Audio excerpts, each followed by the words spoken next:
back to our Citizens Crime Watch podcast. So happy to have everyone back here with us watching today. And we are very privileged this month for this episode to have a very special guest from the Miami-Dade Police Department's Organized Crime Bureau. It's Jessica Barriel. You know, we're approaching this new year now, and as the new year comes, the month of January is what we call Human Trafficking Awareness Month. It is a very serious topic. We'll be talking about today. Hopefully, get some great information out to you guys. But in lieu of this Awareness Month, we wanted to have a subject matter expert come out and talk to us about what human trafficking is and stuff like that. But before we get into that, Jessica, welcome. Thank you. Thank you very much for having me. It's a pleasure. So happy to have you here. Thank you for joining us, and thank you for agreeing to do this. So before we get started and we jump into the meat and potatoes here, as I say, tell us about yourself. Absolutely. So I'm Detective Jessica Barriel. I'm with the Miami-Dade Police Department. I've been with the department for 16 years this month, and I have been doing human trafficking investigations for the past 7 years. Wow. Oh, wow. That's a lot of time. Yes. That's a lot of time in the nitty-gritty. Yes, it has. So to say the least, you've seen a lot. I've seen enough. Enough. Yes. Wow. I still learn a lot every day. It's never the same. Incredible. So thank you again for being here to share this stuff with us. It's such an important topic. We see that it's something that unfortunately is popping up every day more and more in the news, and it's hopefully something that we can try to minimize or combat a little bit better in the future. But again, and I know, like we were talking off air a little bit, you wanted to say about, bringing more awareness, right? Correct. It's something that has been happening for centuries, obviously, and I think it is my experience that because we have brought it more to light, because it is a crime that occurs in the dark, and it's very difficult to pinpoint, right? Or to say this is occurring, because there's so many dynamics that involve human trafficking, under sex trafficking and labor trafficking. But I think because we have tackled the awareness portion of it, and because we are educating the community, it is now coming more to light.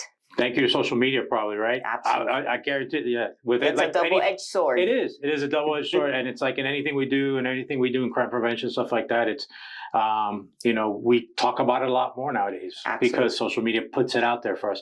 So I guess it's good and bad. Yes. And I always say that. Everything is everything. Technology is a double-edged sword. You stole my little phrase there that I like to use too. But yeah, with good comes the bad. But I think it's good that we can bring stuff like this to light, because it's all about education, and I'm always about everything when it comes to crime prevention, education, stuff like that. So, all right. So before we really dive into this and talk about some stuff, for those that really don't know what human trafficking is, can you explain what is considered human trafficking? What is exactly human trafficking? Right. So human trafficking has been coined the modern day form of slavery. Okay. And it is pretty much the act of transport or harboring or the sales of a person through force, fraud, or coercion to place the person in situations of forced prostitution or domestic servitude, even up to debt bondage or any kind of slavery-like practice. Okay. That's in a nutshell, pretty much. So and we can break that down, but it's actually really a broad. I mean, I don't want to say broad, but it's there's a lot involved to it, because people like human trafficking. What do they think?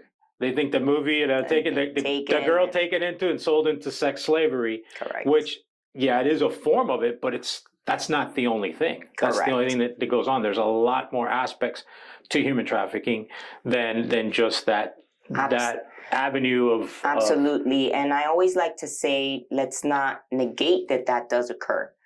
It just doesn't occur in our hometown, right? Okay. Those kinds of trafficking where people go missing and are sold to other countries, unfortunately, do happen, but you rarely ever see it in the United States. You don't see it here. Yes. Okay. So it happens. we got to keep aware of it, but there's other things that we need to look for, at least in our backyard. In our backyard, Obviously, exactly. very good. So we talk about, it does involve sex. It does at least involve sex here in the U.S. There's issues where human trafficking involves sex. Absolutely. So human trafficking is composed of sex trafficking and labor trafficking. Okay. The state of Florida falls number 3 in the nation for human trafficking in general. South Florida falls number 1 in the nation for sex trafficking. Wow. Right, where statistics have shown us the last I studied.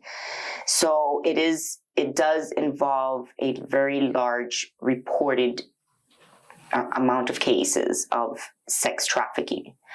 I am of the belief that labor trafficking does exist, maybe not as much as sex trafficking, but a large portion of it exists, and it just goes unreported. Unfortunately, because the fears of victims of labor trafficking of being deported from the country are very large, so they really do not come forward. That's a big fear here in South Florida, especially with the big migrant community we have from all different countries, Absolutely. Central and South America, Caribbean, stuff like that. That we have that issue where that deportation fear is there. Correct. So yeah, obviously, yeah, I can see where a lot of that probably does go unreported. Yes. And a lot of them probably don't even know what to do, where to go, who to call, or anything like that. And we'll get into some of that stuff later on. But obviously, that's one of the sad things. And I guess that's why we need things like this, or programs, or awareness presentations, or awareness campaigns where we can go ahead and bring this stuff to light so that people know a little bit better what to do, what to do, stuff like that. Yes. So we talk about the human trafficking, the sexual exploitation, or the sexual trafficking part of it. What's the difference, or is there a difference between the human trafficking, the sex trafficking, and just regular prostitution? Are they one and the same, or they can be different? No, it definitely is different. There is the practice of prostitution without being forced prostitution, right? So the difference is, in essence, that forced nature about it. If someone is of the adult age, meaning 18 years of older, and they willingly engage in prostitution, then that is just simply prostitution. Exactly. Now, on the flip coin of that, if someone is underage or of age and somehow has been tricked or forced into committing the act of prostitution, then that is when it becomes... It falls within the... human trafficking or sex trafficking, correct. Very good. Okay. So there is a little bit of a difference there, I guess. And we see that. So you say, and you blew me away with the statistics. Usually I deal with those statistics when we do identity theft and stuff like that. We're always number 1, number 2, and I'm like, oh, well, we can see how that is. But I'm really thrown back by how we are so high here in Florida and in South Florida. Yes. So where do we usually see? Where do you see a lot of these cases? Is there specific areas in the county? Is there specific areas here in South Florida that we see it? Is it just everywhere? It's everywhere, unfortunately. It really is everywhere, in any neighborhood, whether it's a nice neighborhood or a low-income neighborhood. Human trafficking is unfortunately everywhere. Wow. That's crazy. It's incredible. I mean, I remember, as you know, we talk about how I used to be when I was on the department. I worked in sexual crimes investigations for a while. And I actually, back before this was so prevalent, I'm dating myself here again. I always date myself in some one way or another in the podcast. But back in the Stone Age when I was back in the Stone Age when I was a detective, I had a case that kind of was the preface of sexual trafficking. It was a young lady that was brought over from Haiti, and she was being kept here against her will. And the way she was being kept here was working off her travel was her debt bondage. Yeah, debt bondage was being sexual servant to the man that brought her over for his son. I mean, it was crazy. It's one of those crazy cases that you had. Right. And it's funny you bring that up, that it's when you were investigating those sex crimes back in the day. Right. I think all of us in law enforcement, if we sit back and think, have we dealt with this before? Probably came across it, and probably have come across it, and because we didn't have the knowledge of the indicators of the crime, we probably just oversaw it and looked at it as something else. Yeah, basically. And like I remember when we handled it just as a regular kind of a sexual battery case. Exactly. It wasn't handled in anything in any aspect of a human trafficking case or anything like that. But it's incredible how now all this starts to come light, and you start thinking back. So I think back to some of our cases. I'm like, man, that could have gone that way. That could have been something like that too. So, wow. So obviously we talk about how now there is, and obviously within that, has there been a surge in maybe the last year or two, other than statistically how we're saying, but have you seen a surge or something here? Personally, I have not seen a surge. The way we get our cases and our tips come in, it's in waves. 1 week you won't get anything, and the following 2 or 3 weeks you will get 3 to 4 cases, or a case a day. So it really, and that has been the pattern for the period that I've been on the squad. So I really have not seen, again, a surge. I know that the community has been questioning, well, because of the political office, that climate and the political office and that we have currently, or that we're under currently, and the borders having been open and allowing undocumented immigrants in, that if that has increased the number of human trafficking cases. And I'm sure it has, but again, unfortunately, it goes unreported. It's something that's going to go unreported until it's brought to light one way or another. Exactly. It's stuff that I'm sure it is growing. Yes. Let me ask you, is it true, or have you guys seen, because I've heard in classes I've attended and stuff like that, that usually there's a surge when we have like major events.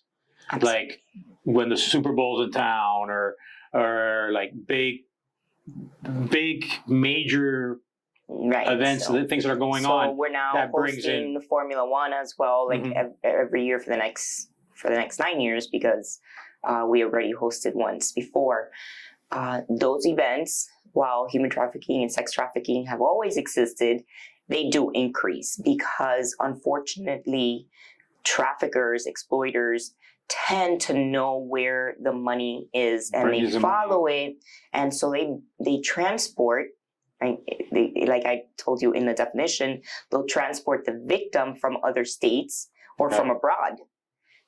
When we held the Super Bowl here in Miami-Dade County, we were able to recover at least one victim from out of the nation, from Europe. So they do travel. And unfortunately place them in those situations here in our country. And sometimes like you have things like the Formula One, you bringing in an international clientele. So you're bringing in a lot of different people from a lot of different countries, where they probably also have a lot of different standards. Exactly. And they're used to a lot of different things. So they are, but they got to play by our rules, right? Play by our rules. Exactly. And I'm good with that. So talk to me a little bit about what the Organized Crime Bureau does, or what you guys do in your bureau to kind of combat it, as far as from an investigative standpoint and stuff like that. I mean, not secrets of your investigative, but things, I guess, what you guys are doing primarily to try and fight this. So as the Miami-Dade Human Trafficking Squad, we are the primary members of the South Florida Human Trafficking Task Force. Okay. And what that means is that we're partnered with federal partners such as Homeland Security and the Federal Bureau of Investigations to combat the human trafficking aspect in our community, right?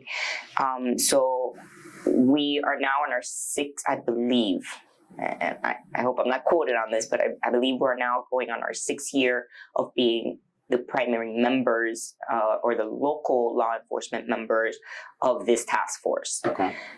It not only comprises the federal bureaus, but it also has the component of the assistance for victims through the International Rescue Committee.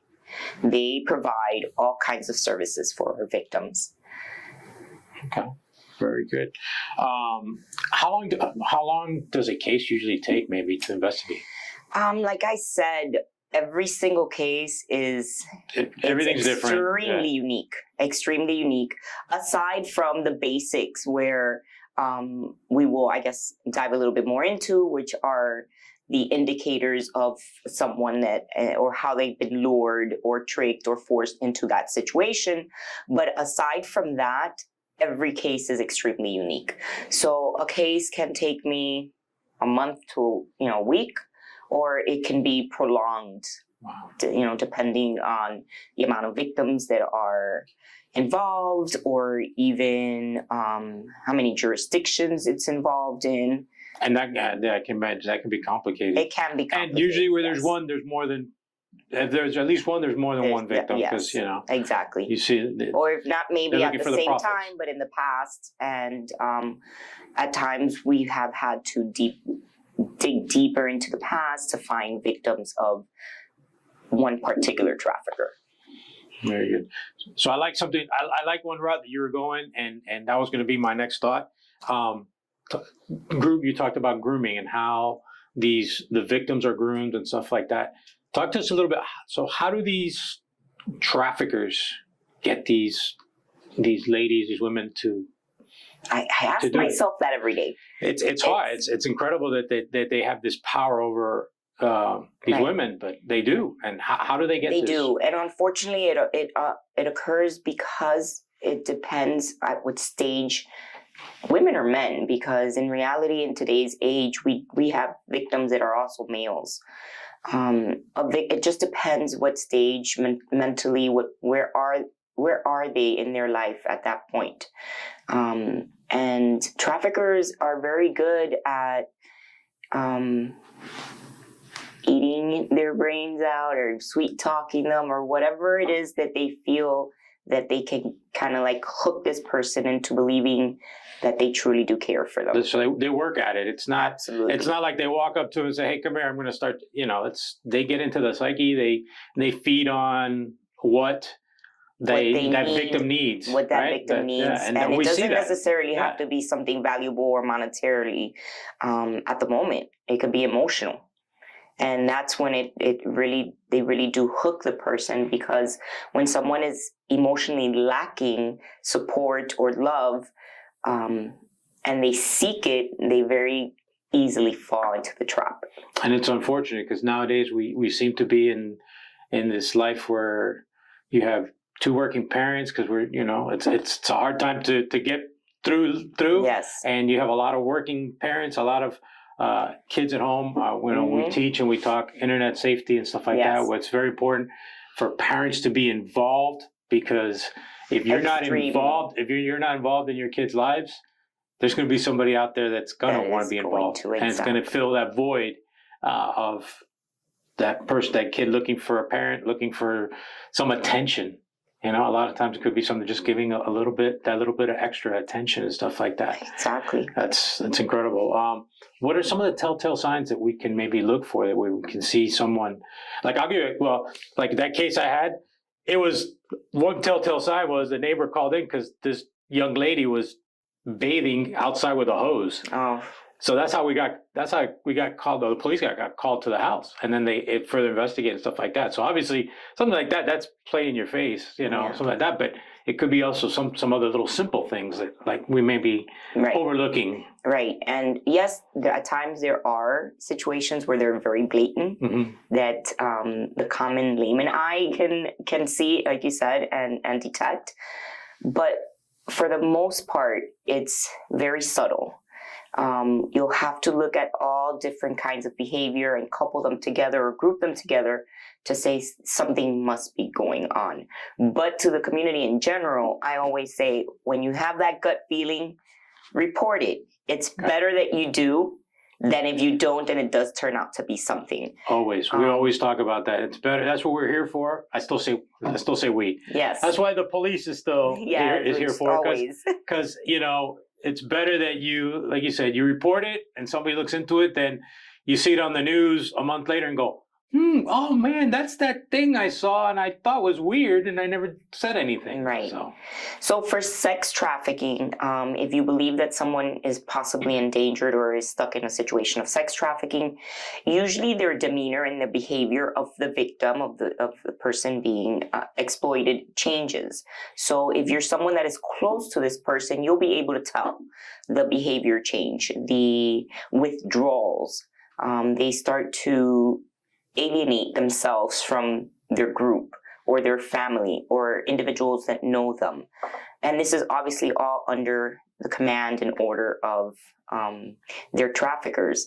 But they can either start changing their physical appearance, whether they start changing their clothing, now they're always dressed a little bit more provocative than they used to, or in minors, for example, if your schoolmate appears, has been missing school for several days and then all of a sudden shows up with a new clothes or a new hairdo or maybe their nails done and items that are expensive that a child himself cannot afford, and sometimes us ourselves can't afford, right? Then those are all red flags that coupled together are going to say something's going on. Like, question them. Where did you get this? Who told you, where to go for that? Or how did it happen? And if they don't give you a straight answer, there's always someone to go to help you help that person. So you have someone who usually lives by normal means and then all of a sudden has an extravagant lifestyle. Yes. And, has the latest iPhone or the expensive purse or the expensive shoes. Or, right. What's going on here? Right. And what I like when I present and teach younger audience, I like to tell them everything that glitters isn't gold. Not everything. If it's too good to be true, it probably is. So nothing in life is free. Right. Nothing in life is free. All these little old sayings we grew up. Exactly. We got back now. You kind of see it circle back around, and we're repeating it out now. Yes, but it's true. And which is true. No one is going to gift you an iPhone 15 or an iPhone 16 for nothing in exchange. Eventually, you're going to end up having to pay that back some way or another. And those are just one of many few indicators, right? So their clothing may change, their behavior, withdrawals. They start to miss school if they're minors. They start to run away from home and change the group that they hang out with. That social cycle. All of a sudden they're going to the clubs, they're going to the concerts, they're doing all this. It's a different lifestyle now. Yeah, right. And you see it's. Or not necessarily, or the very opposite of that spectrum. They can be disappearing completely, right? Like you as a parent believe that your child is at school and your child that never walks into school, and it gets picked up by an adult male or female that is now starting to groom them into that lifestyle. So you got to be like my wife that has Life 360 and she monitors where we are all the time.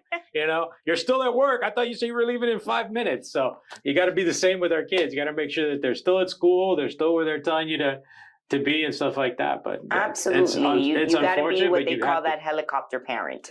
And it's only for their own good. I always also say that to parents. I say that to my own child. I'm doing this for your own good. Where have we heard that before? And now we're saying as parents we're doing the same thing. You just don't know. Exactly. Unfortunately, And this is happening everywhere. Your child's in the library and there might be someone trying to approach them and recruit them at the library while they're studying. Or you dropped off your child with friends at the mall and there could be someone watching them or trying to make contact with them and befriend them at the mall. Or they can be in your living room. Sitting on TikTok and they see that little ad that says free, click here for this free free tickets for this event. And then before you know, you're they're contacting a groomer. Exactly. So Or even playing video games. Unfortunately, yeah, we have seen that. Yeah, exploiters know that youngsters are playing video games, and they will pose as their peer. yeah. And it's funny you say it, because that's one of the things. Like when I teach internet safety, when I talk about that, we have to now talk about these online gaming sites, because, and I always use the old adage, like, the fishermen, you're going to go fish in the pond, you're going to fish in the ocean. And where's the ocean? The ocean is on these online gaming, because that's where all the kids are. And it's so easy to get on there, and you're talking, and it's not a face-to-face interaction. So by the time that they've developed a relationship with your child, yes, it's too late. It's too late sometimes, because they've been talking to them for weeks, months before you even realize what's going on. So it's important. You got to be involved. We talk about it, and this is such a serious topic, but it's something so important for parents that you really need to be involved in your kid's life. You can't just let them sit there and not know what they're involved in, unfortunately. Again, we go back to what we said earlier, the technology. It's a double-edged sword. It's great. It helps us. It's made life a lot easier for a lot of the things that we do, but in turn, it comes with a lot of safety and security issues that you have to adapt to. It's not, it's not the same. It's not the same world that we all grew up in years ago. Absolutely. And there's a whole new world of predators out there. It's not just, it's not just the, I try to tell parents, it's not just the guy that your kids are playing outside and they're going to be kidnapped while they're walking on the side. No, now they'll kidnap them right in front of you, and they could be kidnapping them for 2 to 3 weeks, and you're not even knowing it. Exactly. And before you know it, your kid's walking off to meet them somewhere, and you're like, what happened? How did this happen? Exactly. So you have to be involved. Parents really do need to be involved. And what I did see a surge in these internet cases was during the COVID pandemic, right? Because our children were not in school. What are they doing? They were 24/7 on school, online, or playing video games. Yep. So, and they were left, you think your child is safe because you're home, but unfortunately that's when they became more exposed. I remember those times, and there was many times I'm like, that's it. Everybody turn off your devices. We're going for a walk as a family. We bought bikes. We were going to go bike riding. Do something, because you're not going to sit in there and just vegetate yes. or sit there and stare in front of the screen forever, and because you got to detach for it or sometimes things like that. So definitely. Those are definitely signs, a few of the signs for the sex trafficking. If you believe that someone might be labor trafficked, what you can see is that they are working extremely long hours, that they probably do not have access to their earnings, or a very, very important one is they don't have their documentations, right? Whether it's their passports or birth certificates or visas, identifications. Usually their trafficker, their employer, is the one that takes hold of that. Holds it hostage. So that's pretty interesting that you bring up. I mean, that topic. We've focused a lot on, I guess, on the sexual trafficking part of it and stuff like that. Let's delve into a little bit about the labor trafficking, because that's just as prominent in what's happening here, and how you were just talking about how these people that their documents are being held hostage. How does that work? How does the labor trafficking work? Pretty much. They usually get found or find themselves in situations where they don't have employment and someone offers them employment, and they're paid very minimal to no money. And then they're kept right either nearby or right where they are working. So an example can be, we have a lot of agricultural land in South Florida. Those migrant farm workers. The migrant farm workers, correct. And they'll end up working at a farm for a very extended period of time throughout the day, and they get paid very minimal. But in order to continue working, or to keep them there working, their employer kind of tricks them into saying, let me protect you, let me take care of your documents, I will save them for you. But what happens with that? you're pretty much stripping the person of their own identity because they don't really know where they're at, right? They don't know their surroundings. They probably don't have family that has lived here for a while. So they find themselves having to depend on their employer. And nowadays they're restricted basically to that employer because you can't go to a bank, you can't pay for it, you can't get credit card. So basically everything is you're like a child of this person. More exactly. For the lack of a better term, I mean you're basically their servant. You're the servant, but you're dependent. Everything that you need has to come through that person. Has to go through that person. Wow. Exactly. And because the population doesn't have the knowledge that they can actually seek assistance or they can actually go to law enforcement without having to have the fear of deportation, because in essence, they really haven't committed a crime. They're actually victims of a crime. We, law enforcement, would assist them, remove them from that situation, and help them get the proper visas or employment or housing, whatever it is that they need at the moment, right? But yes, they do fall into those situations and they are tricked by being told fraudulent lies.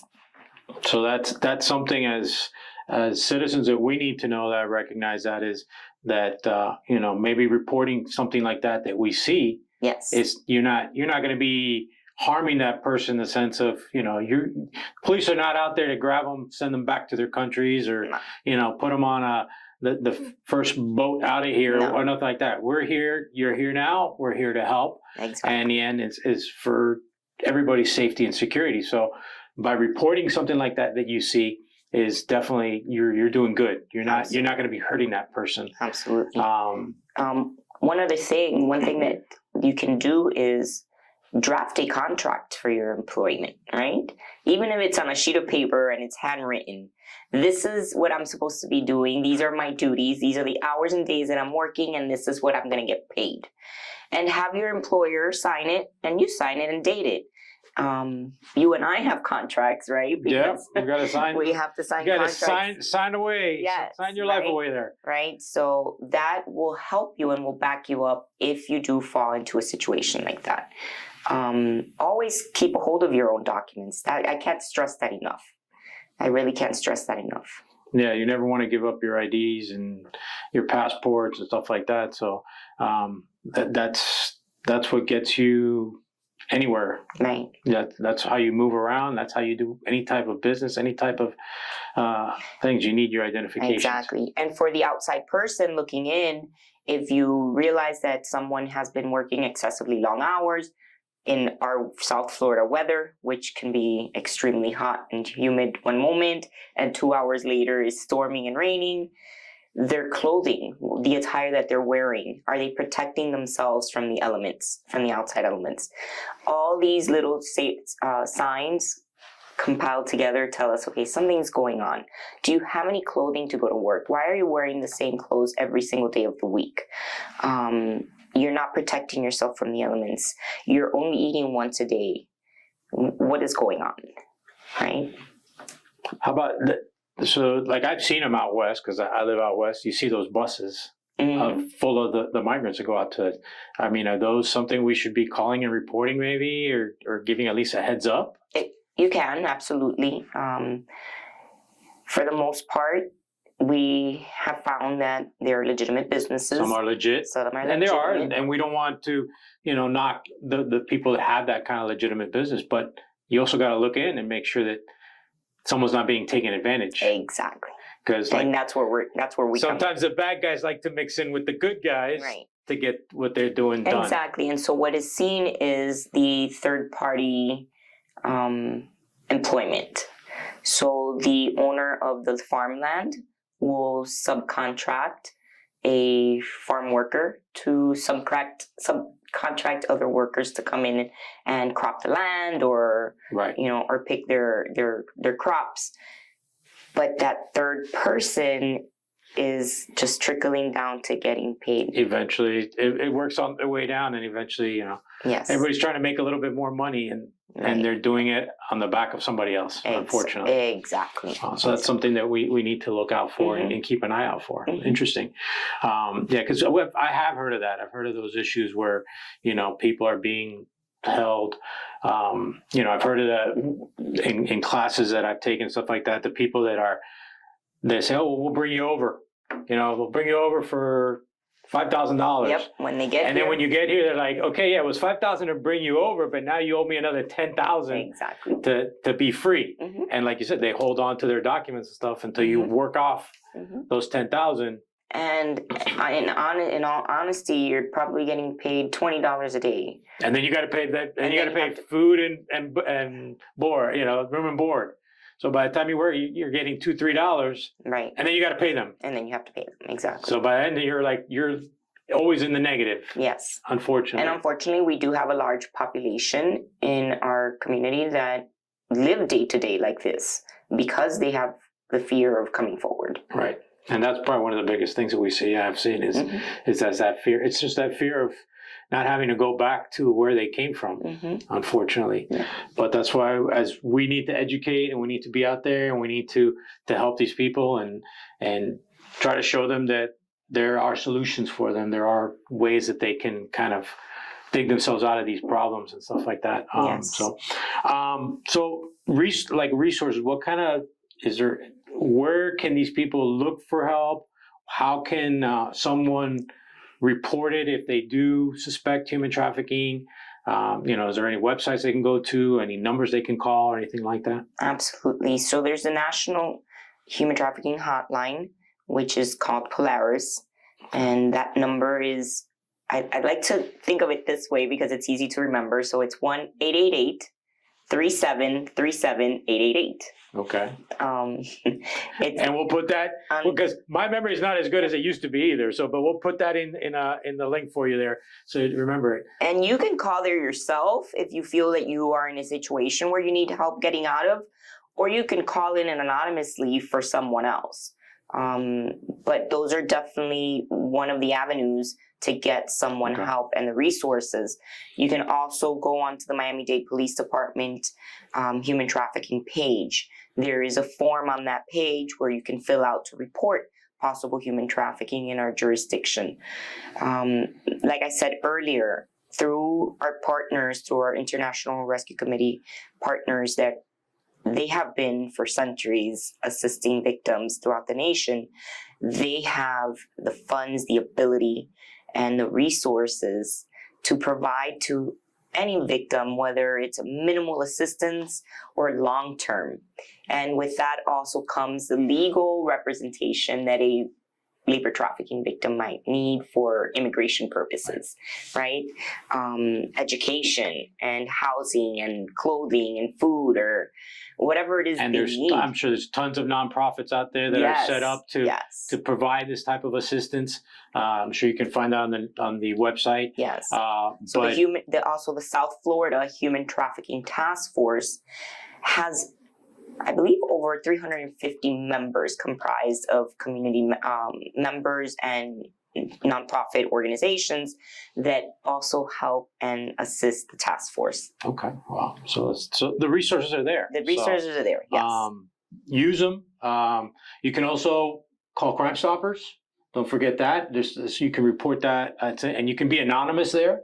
So feel free to call Crime Stoppers, and that's 305-471-TIPS. And we'll put that in as well. I know Miami-Dade Police Department has an app that you can download, and on that app as well, you can do anonymous tips as well through the app. So you can do that. There's always ways. You can reach out to us here at our office, and definitely we'll put you in contact with somebody or get the information out there. But primarily, it's about reporting it. Absolutely. And making. This is where I always stamp my foot. Awareness. Awareness is such a key thing when it comes to crime prevention and stopping crime or preventing crime. And if we got to, just as you have to be aware, and how I tell all of you guys to be aware all the time, aware of your surroundings, be aware of your surroundings and make law enforcement aware of what's going on out there. Because if we're not going to it, if we're not seeing it, if we're not responding to it, it's going to go. It's going to go. It's going to keep happening, and it's going to go unreported, undetected, uninvestigated. Uninvestigated. Yes. And these guys are just going to keep making the situation worse and worse, and they're going to Yeah, and we just More want to and more make it a victims. little uncomfortable for them, you know? Exactly. Absolutely. Make it uncomfortable. Put them in a little room smaller than this, concrete, little bar. Nah. Yeah. So obviously, yeah, if they're breaking the law, they're gonna do some time. So Absolutely. but again, thank you for everything. My This pleasure, has been absolutely. very informative. We really appreciate you coming out. This is such an important topic. It's great that we're able to share this information during Human Trafficking Month. We'll be posting some other stuff throughout the month, some more tips and information. But please feel free to reach out if you guys have any questions or you have any information you want to share. Like I said, it can always be anonymous. You can send us emails. You can call our office here, and we can always forward the information to Jessica and get it to her bureau to investigate it as well. Or like I said, just call it in yourself anonymously. But share the information, get it out there. Because it's important, you know, and each and every one of us can make a difference. Yes. And hopefully being involved and staying involved, we can make someone's life a little bit better. Yes, you can definitely make a difference. So yes. that's what it's all about. So again, Jessica, thank you so much for being here. Thank you for having me. You're always welcome to come back. Thank you. You did a great job, and thank you for sharing everything. And we thank everyone for being here today and sitting and listening with us. And we'll catch you again next month. And remember, crime prevention starts with you.